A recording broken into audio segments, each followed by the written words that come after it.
सहनावतु सहनौ भुनक्तु सह वीर्यं करवावहै तेजस्विनावधीतमस्तु मा विद्विषावहै। ओम शांति शांति शांति। ओम गुरुर्ब्रह्मा गुरुर्विष्णुः गुरुर्देवो महेश्वरः गुरुरेव परं ब्रह्म तस्मै श्री गुरवे नमः। ओम प्रपन्नपारिजाताय स्तोत्रवेत्रैकपाणये ज्ञानमुद्राय कृष्णाय गीतामृतदुहे नमः। ओम सच्चिदानन्दरूपाय विश्वोत्पत्त्यादिहेतवे तापत्रय विनाशाय श्रीकृष्णाय वयं नमः। हरि ओम। శ్రీమద్భాగవతం ఏకాదశ స్కందం 2వ అధ్యాయంలో నడుస్తూ ఉన్నాం. నిమి చక్రవర్తి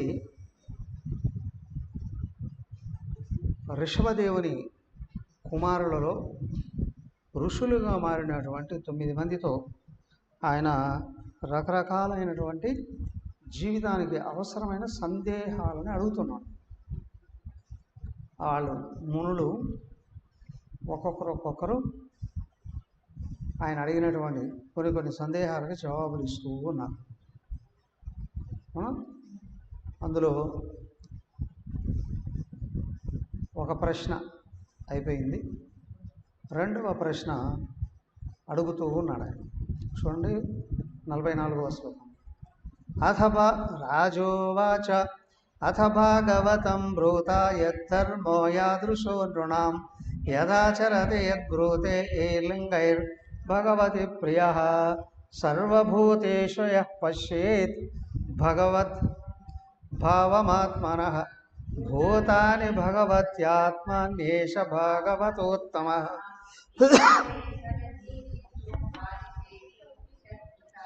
ప్రేమై మైత్రీ కృపోపేక్షా యః కరోతి సమధ్యమః ఆర్చాయామేవ మురయే పూజాం యః శ్రద్ధయే.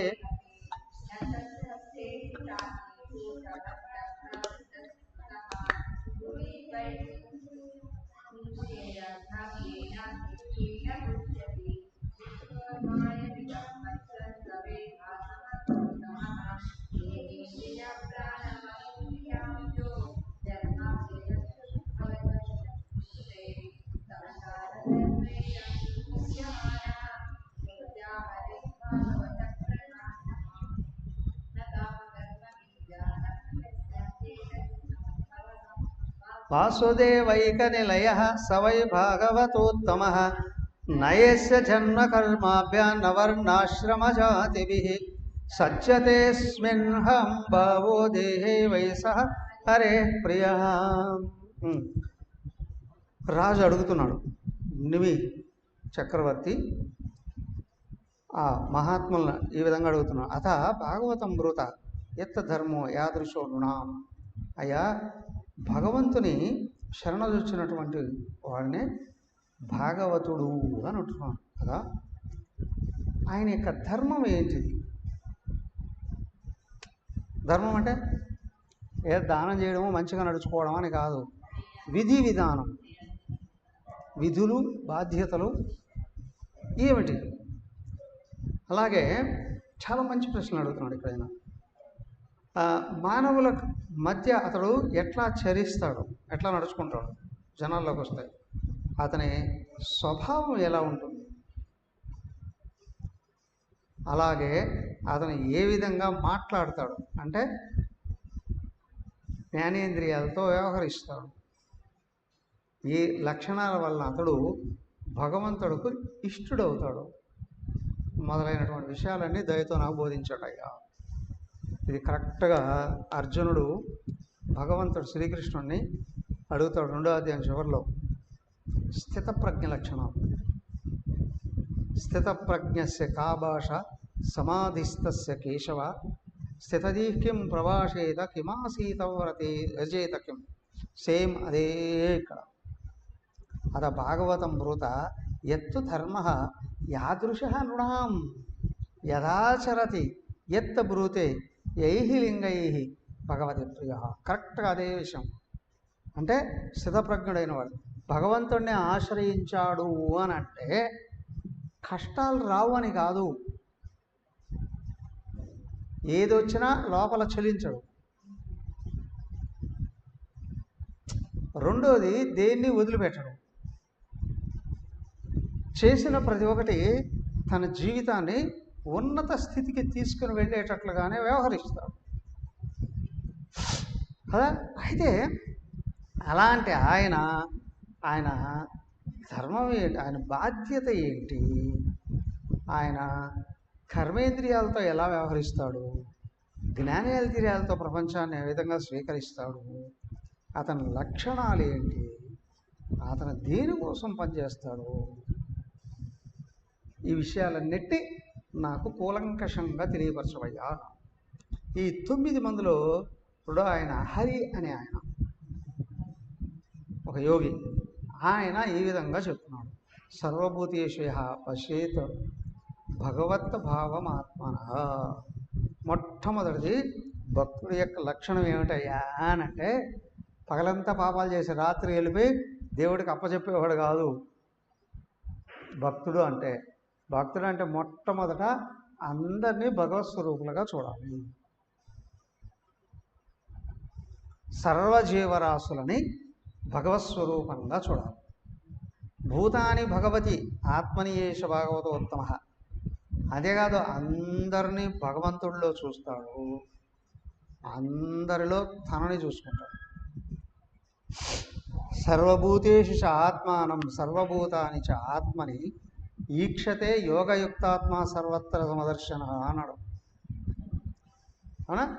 స్థితప్రజ్ఞ లక్షణంలో ప్రజహాతి యదా కామాన్ సర్వాన్ పార్థ మనోగతాన్ ఆత్మని ఏ ఆత్మనా తుష్ట స్థితప్రజ్ఞస్తోచ్యతే అన్నాడు. అయ్యా సర్వ కోరికలని వదిలి తనలో తను రమించేవాడు స్థితప్రజ్ఞుడు అన్నాడు. అలాగే మహాయోగి ఎవరు అంటే 6వ అధ్యాయంలో ఆయన చెప్పాడు. సర్వజీవరాశులలో భగవంతుడిలో సర్వజీవరాశులను చూసేవాడు భక్తుడు అండి, యోగి అంటే 6వ అధ్యాయంలో. అదే ఈశావాస్యోపనిషత్తులో కూడా చెప్తాడు. ఈయన అదే చెప్తున్నాడు. భాగవతుడు అని అంటే భగవద్భక్తుడు అంటే మొట్టమొదట అందరిలో భగవంతుడిని చూడగలగాలి. అందరిలో భగవంతుడు ఉన్నాడు లేడా? సరైన జ్ఞానం ఉంటే. జ్ఞానం వచ్చిన వ్యక్తి కోరికలతో పరుగులు తీసేవాడు ఉన్నాడే, జ్ఞానం గుర్తురాదు, తన ఆశలే తనకు గుర్తొస్తాయి. కానీ మనసు నిండా దైవాన్ని పెట్టుకున్నాడు అని అనుకోండి, ప్రపంచంలో ఏ విషయాలు చూసినప్పటికీ కూడా ఇది తనకు అనుకూలమా ప్రతికూలమా స్పష్టంగా తెలుస్తుంది. అదే భాగవతోత్తరం వరకు మొట్టమొదటి తెలిసేటువంటి విషయం ఇదయ్యా.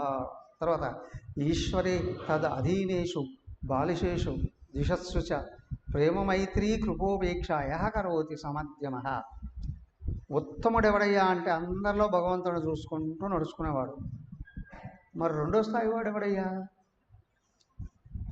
భగవంతుడి యందు భక్తి మైత్రి ఉన్నప్పటికీ కూడా, అవునా,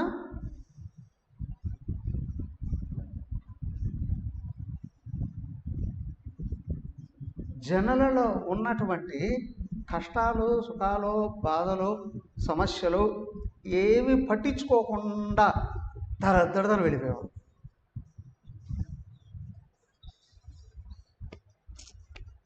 సహజంగా జనులు ఏం చేస్తారు, తనకు కష్టం వస్తే చుట్టుపక్కల వాళ్ళందరినీ విమర్శిస్తారు. అవునా? నీకు కొంచెమన్నా దయ లేదా, ప్రేమ లేదా, జ్ఞానం లేదా, నువ్వు భక్తులు వేరా, నాకు సహాయం చేయవా అని. కదా, నువ్వు భక్తుడివే కాదా? అవును భక్తుడిని, కాబట్టి నాకు సహాయం చేయి. భక్తుడు ఇతరుల సహాయాన్ని అడగడు, ఇతరులకు సహాయం చేస్తాడు. ఇతరులకి సహాయం చేస్తాడు. దానికే అంటారు భర్తృహరి తనకు కష్టం వస్తే హిమాలయ పర్వతాల్లాగా స్థిరంగా నిలబడతాడు. ఇతరులకు కష్టం వస్తే మంచులాగా కరిగి ప్రవాహమై గంగానదిలాగా ప్రవహిస్తాడు. ఎవడిలో ఎక్కువగా జ్ఞానము భక్తి ప్రవేశిస్తుందో వాడు ఇతరుల కష్టాలను చూసి చెలించి పరిగెత్తుకుంటూ వెళ్ళిపోయి అడగకుండానే సహాయం చేస్తాడు. సహజంగా రావాలి అది. కానీ అలాగ చేయకుండా ఉపేక్ష వహిస్తే వాడు ఉండేవాడు.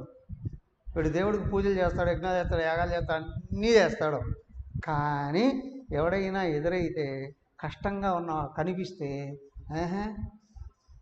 అసలు వీడు పట్టించుకోడండి.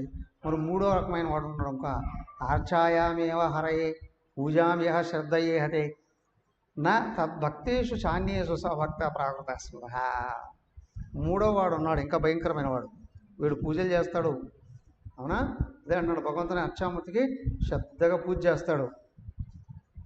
వాడు భక్తుల్ని చూసినా భగవంతుడిని చూసినా ఏమాత్రం గౌరవం కూడా ఇవ్వడు. గమనించుకోండి, అన్ని చోట్ల ఉంటారు. వాళ్ళకు వాళ్ళు మేము చాలా భక్తులం అండి అనుకుంటూ ఉంటారు. భగవంతుడు ఎప్పటికప్పుడు ఎక్కడికక్కడ కాల్చి వాతలు పెడుతూనే ఉంటాడు. కాల్చి వాతలు పెడుతూనే ఉంటాడు.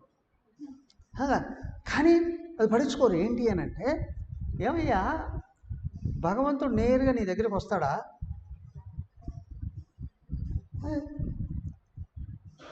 పైగా నేను భగవంతుడికి మాత్రమే భక్తుడిని, దేవుడిని మాత్రమే పూజిస్తాను, దేవుడిని మాత్రమే ఆరాధిస్తాను.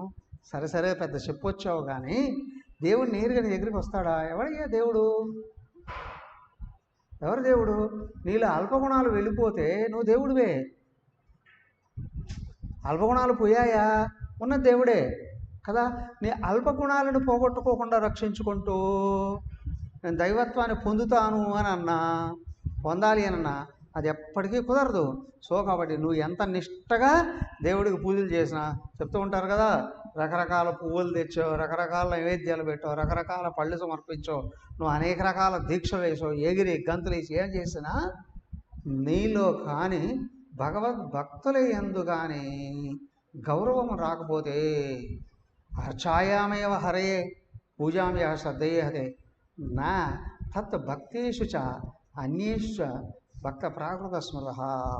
బాధల్లో ఉన్న వాళ్ళని చూసినా, మహాత్ములు చూసినా స్పందించి వాళ్ళని అనుసరించిన వాడు నాడు నాడే వాడు ప్రాకృతుడు అండి, అల్పమైన వాడేనండి. అది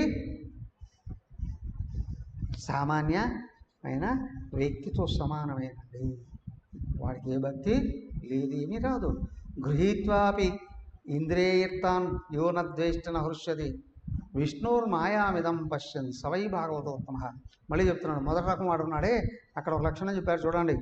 సర్వజీవరాశుల్లో భగవంతుడిని చూసేవాడు, సర్వజీవరాశుల్ని భగవంతుడిలో చూసేవాడు. వాడే బయటకు వెళితే వాడి ప్రవర్తన ఏ విధంగా ఉంటుందండి? ప్రపంచాన్ని చూస్తూ ఉన్నా, వింటూ ఉన్నా, ప్రపంచంలో వ్యవహరిస్తూ ఉన్నప్పటికీ కూడా ఆయనకి ఏది అనుకూలమైనా ఏది ప్రతికూలమైనా చెల్లించడు. మొదట కష్టాలు ఎదురైనా సుఖాలు ఎదురైనా, కష్టాలు ఎదురైనా కృంగిపోడు, సుఖాలు ఎదురైనా పొంగిపోడు, రెండిట్లోనూ సమంగా ఉంటాడు. ఏమయ్యా ఇదంతా ఆయన నడిపిస్తూ ఉన్నాడు అన్నట్టు.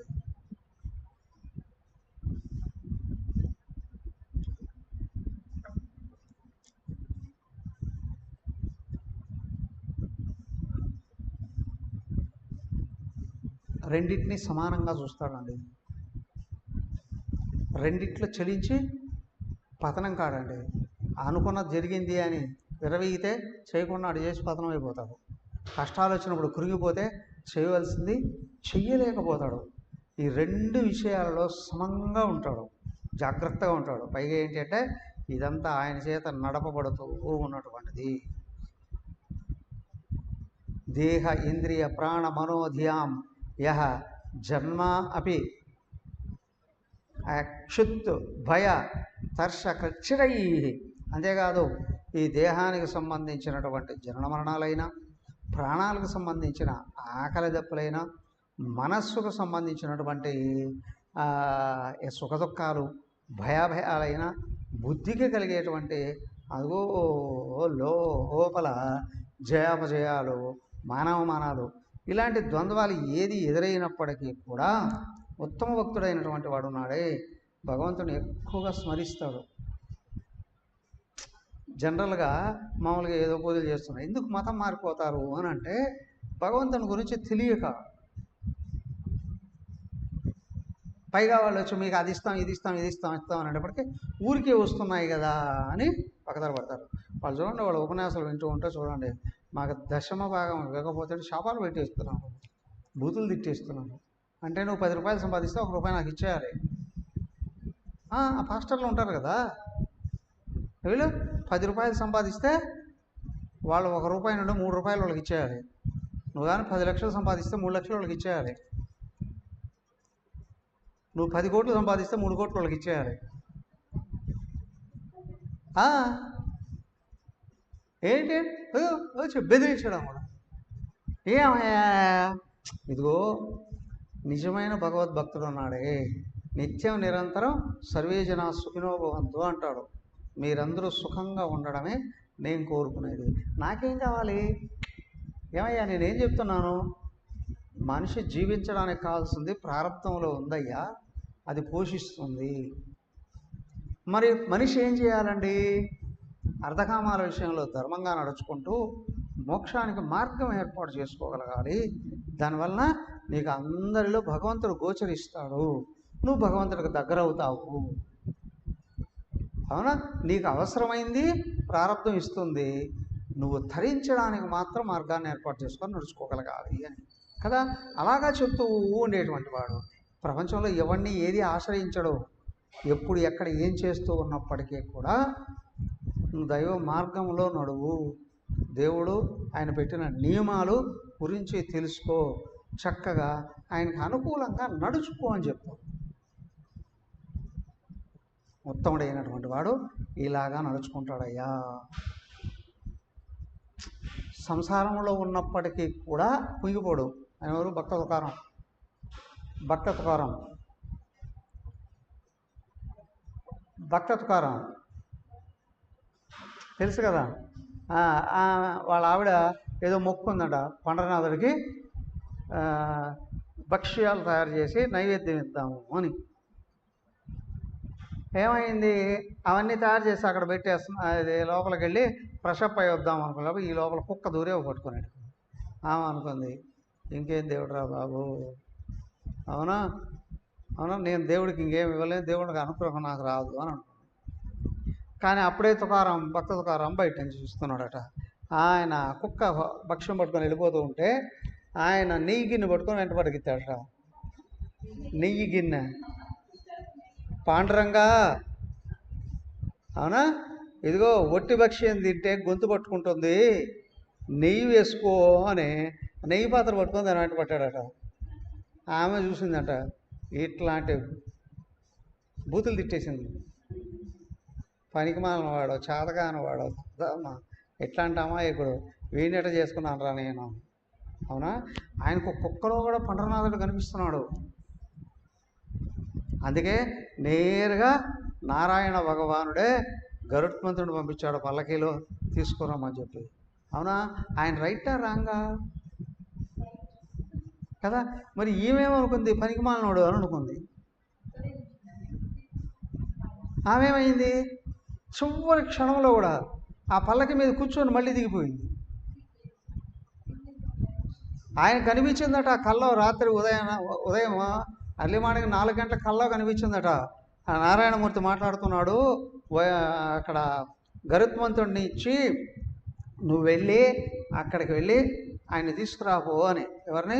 పల్లకిలో కూర్చోబెట్టుకొని గౌరవంగా భక్త తుకారామని తీసుకురాపో, ఆయన ఇక్కడికి వస్తే ఆయన దగ్గర నేను పాటలు వినాలని, అభంగాలు వినాలని ఉంది ఈయన. ఆయన సడన్గా లేచాడు. లేచి వాళ్ళ ఆవిడ పిలిచి చెప్పాడు, ఓ నన్ను వైకుంఠానికి రమ్మంటున్నారు, నువ్వు కూడా రెడీగా ఉండు, నేను వాళ్ళని రిక్వెస్ట్ చేసి నేను కూడా తీసుకెళ్తాను అని. ఎవరు చెప్పారు అంది. నాకు కల్లా కనిపించింది. ఒక తోపు దోసేసింది. నిన్నెట్టా కట్టుకున్నాను నేను, ఎంత అమాయకుడు, ఇంత పిచ్చి ఉన్ని అని. ఉదయం రానే వచ్చింది 9-10 గంటలకంతా వాళ్ళకి రాని వచ్చాం. గరుడ మంత్రి వచ్చాడు, వాళ్ళు వచ్చి చెప్పారు, పార్షదులు వచ్చి అయ్యా నిన్ను నారాయణమూర్తి నేరుగా సదేహంగా పైకి తీసుకురమ్మన్నారు అన్న. ఆయన చెప్పాడు, జిజియా నువ్వు కూడా రెడీగా కలిసి వెళ్దాము. ఆమె వచ్చింది, వచ్చి పలకీలో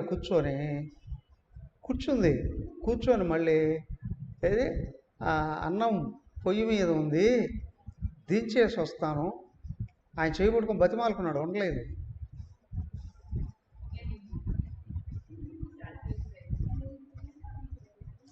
పిల్లలు బయటికి వెళ్ళి ఉన్నారు, వాళ్ళు వస్తే ఆకలి అవుతుంది అంటే ఒక పూటను తయారు చేసి సరిపోతుందా? మరి ఆయనకి ఆ కామన్ సెన్స్ లేదా? తనని నేరుగా వైకుంఠానికి తీసుకెళ్ళిన వాడు తన పిల్లల్ని న్యాయం చేస్తాడా? వాళ్ళ ప్రారంభం ప్రకారమే వాళ్ళకి జరుగుతుంది. అవునా? వాళ్ళ ప్రారంభం ప్రకారమే వాళ్ళకి జరుగుతుంది. ఏమయ్యా వాళ్ళ జీవితంలో దోషాలన్నీ పోవాలంటే వాళ్ళు పట్టుకోవాలి దేవుణ్ణి. అవునా? సాక్షాత్తు నారాయణమూర్తి దగ్గర నుండి పల్లకి వస్తే వెళ్లకుండా ఆగిపోయింది. ఏంటి? ఇక్కడ ఇష్టం ఉంది, అక్కడ లేదు కదా. కాబట్టి ఇక్కడ ఏంటి అని అంటే ఉత్తమ భక్తుడైన వాడు ఉన్నాడే, నిత్యం నిరంతరం భగవత్ స్మరణలో ఉంటాడు, వాడు బయట నుంచి వచ్చే విషయాలకి అవకాశం ఇవ్వడు.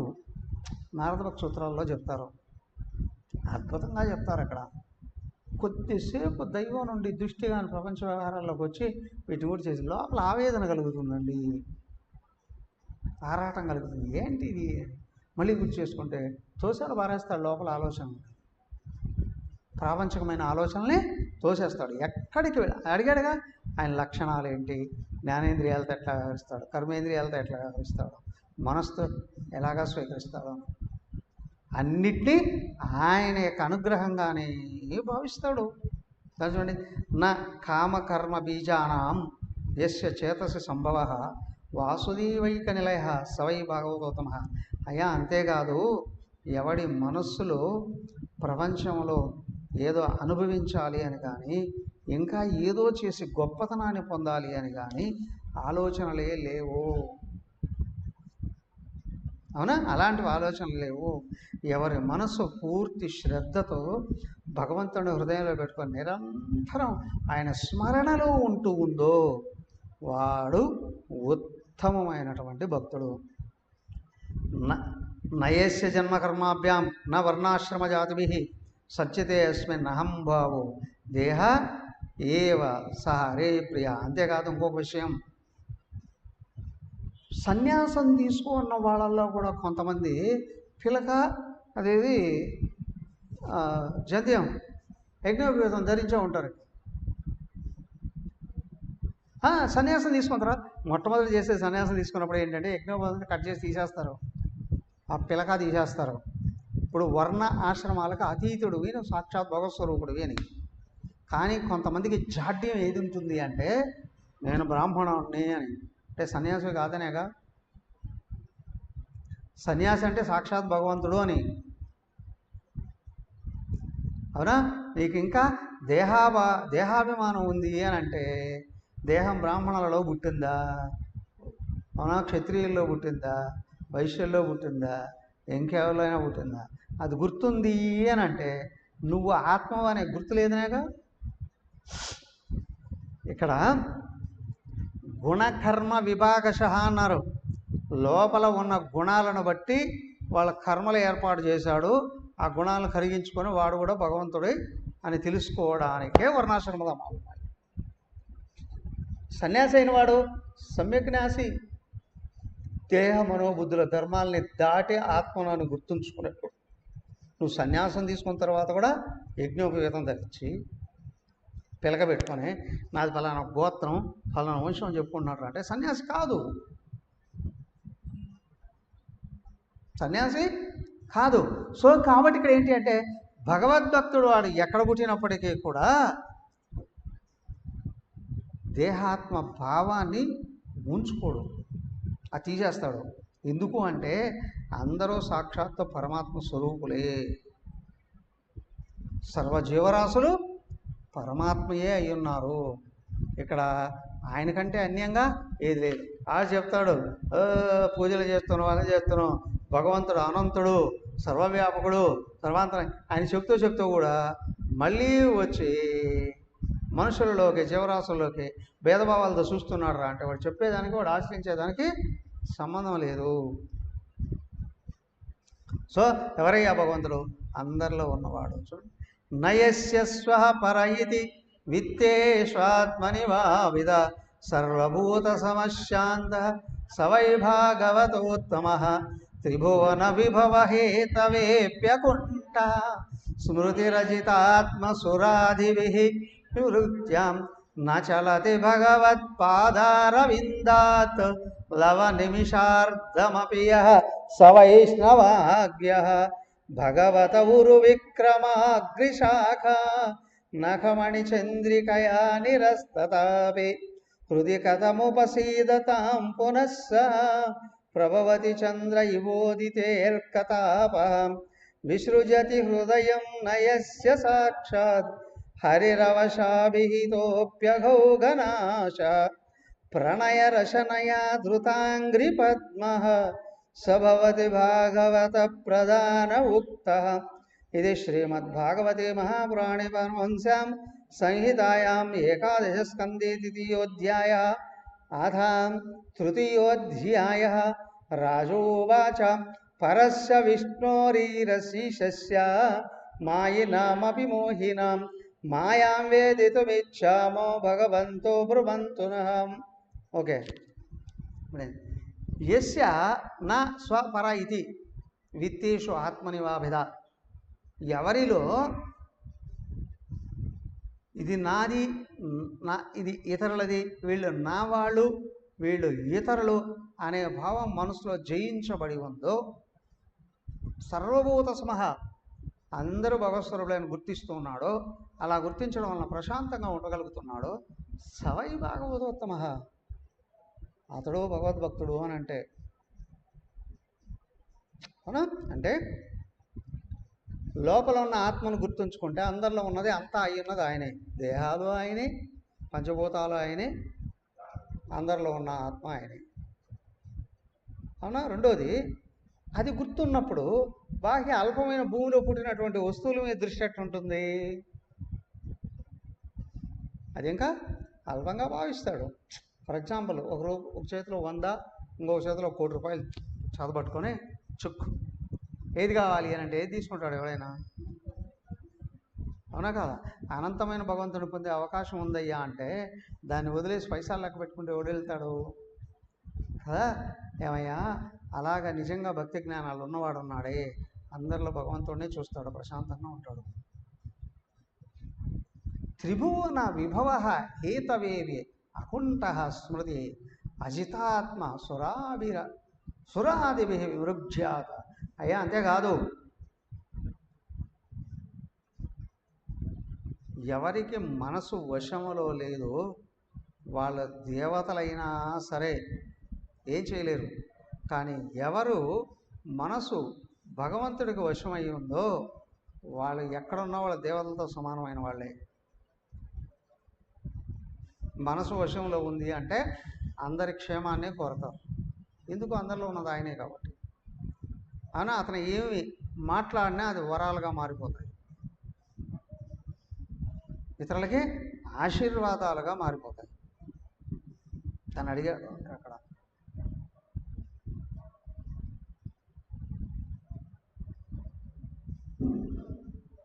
సో అలా కాకుండా భగవత్ ఉరు విక్రమాంగ్రి శాఖ నఖమణి చంద్రికా నిరస్తాపి హృది కథముపసీదతాం పునః సహ ప్రభవతి చంద్ర ఇవోదితే అర్కతావ. అయ్యా, భగవంతుడు ఎక్కడున్నాడు? అంతటా ఉన్నాడు. అవునా? ఈ శక్తి అంతా అనంతమైంది కదా. ఆయన యొక్క 4వ భాగంలో బ్రహ్మాండం అంతా నిండి ఉందండి అని. ఎవరు ఆయన వైపు చూశాడో, ఆయన అనుగ్రహం దొరికిందో, ఆయనే నేనని గుర్తించిన తర్వాత మొత్తం యావత్తు విశ్వం అంతా కూడా 4వ వంతుగా మారిపోతుంది తనలో. ఇప్పుడు అలా కాదు, నేను ఫలానా మతము, ఫలానా కులము, ఫలానా వర్ణము, ఫలానా వ్యక్తిని, నాకు ఇంత సంపద ఉంది, ఇంత అధికారం ఉంది అని అనుకున్నాడు అనుకోండి, బ్రహ్మాండంలో అతనుకున్న సంపద అధికారం ఎంత? ఆకాశంలో కోట్ల కొలది నక్షత్రాలు ఉన్నాయి. దాంట్లో ఒక నక్షత్రం అనేది సూర్యుడు. ఆ సూర్యుడి చుట్టూ 10 గ్రహాలు 30 ఉపగ్రహాలు ఉన్నాయి. అవునా? వాటిల్లో ఒకటి భూమి. ఆ భూమి 7 ఖండాలుగా ఉంది. పైగా 3 వంతులు నీళ్లు, 1 వంతు భూమి. దాంట్లో మనది ఒక ఖండం, ఖండంలో ఒక దేశం, దేశంలో ఒక రాష్ట్రం, రాష్ట్రంలో ఒక జిల్లా, ఆ జిల్లాలో ఒక మండలం, మండలంలో ఒక ఊరు, ఆ ఊరిలో నువ్వెంత. కానీ దృష్టి వెనక్కి తిప్పి ఆత్మను చూడగలిగితే ఆకాశమే నీలో 4వ వంతయ్యా. ఆకాశమే నీలో 4వ వంతు అయిపోతుంది. ఏది కోరుకుంటాడు తెలిసినవాడు? దానికే భగవంతుని గురించి సరైన జ్ఞానం ఉన్నవాడికే సరైన భక్తి వస్తుంది. సరైన జ్ఞానం లేకపోతే ఆ భక్తి కూడా అహంకారపూరితమైందే. ఎందుకు చూడండి, ఆయన దక్షుడు యజ్ఞం చేద్దాము అని అనుకున్నాను. ఎందుకయ్యా అంటే శివుని అవమానపరచడం. అదే ధర్మరాజుకి యుద్ధం తప్పనిసరి అయింది. వాళ్ళు వచ్చి శరణాగతులు అయ్యారు కృష్ణుడికి. కృష్ణ నువ్వేం చేయమంటే అది చేస్తామని. ఈయన మహాయుద్ధాన్ని యజ్ఞంగా మార్చేశాడు. ఇహం పరం 2 ఇచ్చేశాడు. అవునా? అదే దక్షుడు యజ్ఞం చేసి తలకాయ పోగొట్టుకొని చివరికి మేక తలకాయ వచ్చింది. తలకాయ పోగొట్టుకున్నాడు, కూతురును పోగొట్టుకున్నాడు. అన్ని చోట్ల అవమానాలు జరిగాయి. శాశ్వతంగా ఆయన గురించి ఇదిగో ఇలాగ మేక తలకాయ కలిగిన వాడు దక్ష ప్రజాపతి అని చెప్పుకునేటువంటి పరిస్థితి వచ్చింది. దానికి ఇక్కడ ఏంటి అంటే, నువ్వు చేసే కార్యం ఏదైనా భగవంతుడిని ఆశ్రయిస్తే, భగవంతుడిని ఆశ్రయించారు వాళ్ళు, ఏదో రాజు యాగం చేద్దాం అనుకున్నారు. అవునా? ఆయన ఎవరు? సాక్షాత్ నారాయణమూర్తి యొక్క పార్షదుడు. ఆయన వచ్చాడు నారదులు చేయించడానికి. నారాయణమూర్తే వచ్చి కూర్చున్నాడు అక్కడ పూజలు అందుకోవడానికి. అవునా? ఎక్కడికి స్వర్గలోకానికి వెళ్ళి ఐరావతాన్ని తీసుకొచ్చారు ఊరేగించడానికి. సో నువ్వు భగవంతుడిని ఆశ్రయించి అంతా భగవంతుడే అని కానీ గుర్తుపెట్టుకుని దానికి అనుగుణంగా నడుచుకుంటే జీవితం అంతా అనుకూలమే. ఆ తర్వాత భజనం చూడండి, కూర్చుంటే రామయ్యను నిలుచుంటే రామయ్య. అయ్యా నువ్వు ఇక్కడ ఏ వ్యవహారాలు చేస్తున్నా ఆయన తలుసుకో. భగవద్గీతలో కూడా చెప్పాడు, నువ్వేం చేసినా ఆయనకు సమర్పణ చేయి. ఇలాగా చేసేవాడు ఉన్నాడే, విసృజతి హృదయం నయస్య సాక్షాత్ హరిరవశాభీతో అవి. పూజంతా చేశారు. చివరికి వచ్చేటప్పుడు ఏం చేస్తారు? అనేన ధ్యానావాహన షోడశోపచార పూజాది భగవాన్ సర్వాత్మక. అవునా? సర్వము శ్రీ. అవునా కదా? దాంట్లో చెప్తున్నారు కదా, అయ్యా నేను చేసిన పూజ అంతా కూడా అంతటా అందరిలో ఉన్న ఆయనకు సమర్పణ చేస్తున్నాను. నిత్య జీవితంలో నిరంతరం అన్ని వ్యవహారాలలో ఎవరికైతే ఈ భావంగానే ఉంటుందో వాళ్ళకి పాపాలు అనేటివే ఉండవు. పాపాలు అనేటివే ఉండవు అని అంటే పరమశాంత స్వరూపుడు అవుతాడు, పరిపూర్ణమైన జ్ఞానం అవుతాడు. అతని నోట్లోంచి ఏదొచ్చినా సత్యంగా మారిపోతుంది. అయ్యా ఆయన చుట్టూ సాక్షాత్తు శ్రీహరి భగవానుడు ఆయనే తిరుగుతూ ఉంటాడండి. అలాంటి వాడే భక్తులలో మేటి ఉత్తమోత్తముడైన వాడు. అక్కడ అధమ భక్తుడి గురించి ఒక శ్లోకం చెప్పాడు. అంటే వాడు ఆరాధిస్తూ ఉంటాడు కానీ ఎక్కడ గొప్ప వాళ్ళని కూడా గౌరవించాడు. మధ్యముడు చెప్పాడు, వీడు ఆరాధనలు చేస్తాడు కానీ వాడికి కేవలం బాహ్య సంపదల అధికారాలు మాత్రమే కావాలి. నిజమైన భక్తుడు భగవంతుడిని ఆశ్రయిస్తాడు, అందరిలో దేవుని చూస్తాడు, అందరి చేత ఈయన గౌరవించబడతాడు. ఇదండి ముఖ్యం. ఆయన అడిగాడు కదా అక్కడ ప్రశ్న ఏంటి? అయ్యా భగవద్భక్తుడి యొక్క లక్షణాలు ఏంటి, ఆయన ధర్మం ఏంటి, ఆయన ఎలా వ్యవహరిస్తాడో, ఎలా స్వీకరిస్తాడో, లోపల ఎలా ఉంటాడు, బయట ఎలా ఉంటాడో, ఇదయ్యా అయిపోయింది. హరి అని ఆయన చెప్పేశాడు. తర్వాత 3వ ప్రశ్న సంధించబోతున్నాడు. ఏమిటది? నెక్స్ట్ చూద్దాం. ఓకే. ఓం సర్వే భవంతు సుఖినః, సర్వే సంతు నిరామయాః, సర్వే భద్రాణి పశ్యంతు, మా కశ్చిద్ దుఃఖభాగ్ భవేత్. ఓం శాంతి శాంతి శాంతి. హరి ఓం. శ్రీ గురుభ్యో నమః. హరి ఓం.